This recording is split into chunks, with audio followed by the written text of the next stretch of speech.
అందరికీ నమస్కారం. Welcome to జయబెల్స్. బెట్టింగ్ బెట్టింగ్ అంటే సహజంగా చాలామంది వేస్తుంటారు. పన్న జగన్ ఎక్కుతాడు, సీఎం అవుతాడా, చంద్రబాబు సీఎం అవుతాడా అని సీఎం పదవుల మీద కొంతమంది వేస్తారు, లేదంటే మెజార్టీల మీద కొంతమంది వేస్తారు, ఇన్ని సీట్లు వస్తాయన్న దాని మీద కూడా కొంతమంది బెట్టింగ్లకి వెళ్తుంటారు. కానీ ఇక్కడ విచిత్రం ఏంటంటే బెట్టింగ్ యాప్లు ఉన్నాయి. క్రికెట్ల మీద వాటి మీద జరిగే బెట్టింగ్ యాప్ల హడావుడు కూడా కూటమే ఎక్కువగా హడావుడు ఉంది బెట్టింగ్ యాప్లు.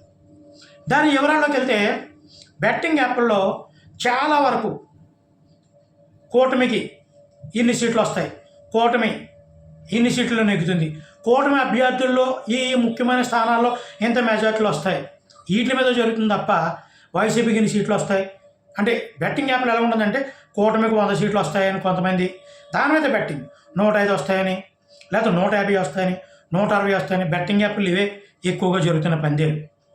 వాళ్ళు తీసుకున్న సర్వేల ప్రకారం ఎలక్షన్ ముందు, ఎలక్షన్ తర్వాత కూడా వైసీపీకి 75 నుంచి ఇన్ని వస్తాయని, లేదా 63 వస్తాయని, లేదా 30 వస్తాయని, అంతే తప్ప చాలా 90% బెట్టింగ్ యాప్లు ఎక్కడ కూడా వైసీపీకి 120 వస్తాయి, 110 వస్తాయి, దీని మీద బెట్లు వేయండి అని ఎక్కడా జరగడం లేదు. అంటే వాళ్ళకి తెలిసిన సర్వే ప్రకారం, వాళ్ళు కొనే వివరాల ప్రకారం వాళ్ళు బెట్లు వేస్తున్నారు తప్ప బెట్టింగ్ ప్రాజెక్ట్ చేస్తున్నారు. అంటే దీన్ని బట్టి మనకు అర్థమవుతుంది ఏంటంటే బెట్టింగ్ యాప్ల్లో కూడా కూటమిది హవా ఒక విధంగా చెప్పుకోవాలంటే. అంటే దీనికి కొంతమంది కౌంటర్ వేయచ్చు. మీరు ఒకసారి చాలా బెట్టింగ్ యాప్లు చూడండి.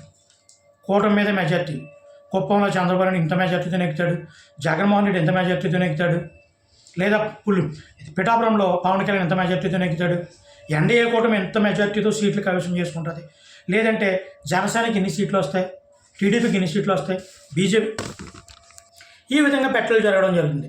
మన గ్రామాల్లో కానీ మనుషులు కానీ వైసీపీకి ఎన్ని వస్తాయి, టీడీపీకి ఎన్ని వస్తాయని కాసుకోవడం కాదు, కానీ బెట్టింగ్ హవా కూడా, బెట్టింగ్ యాప్ల హవా కూడా కూటమిదే అని స్పష్టంగా మనకు తెలుస్తుంది. ఎవరు ఏం చేయాలని నేను ఒకటే చెప్తున్నాను, దయచేసి సామాన్య వ్యక్తులు ఎవరు కూడా బెట్టింగ్ల జోలికి వెళ్ళొద్దు, జీవితాన్ని పాడు చేసుకోవద్దు.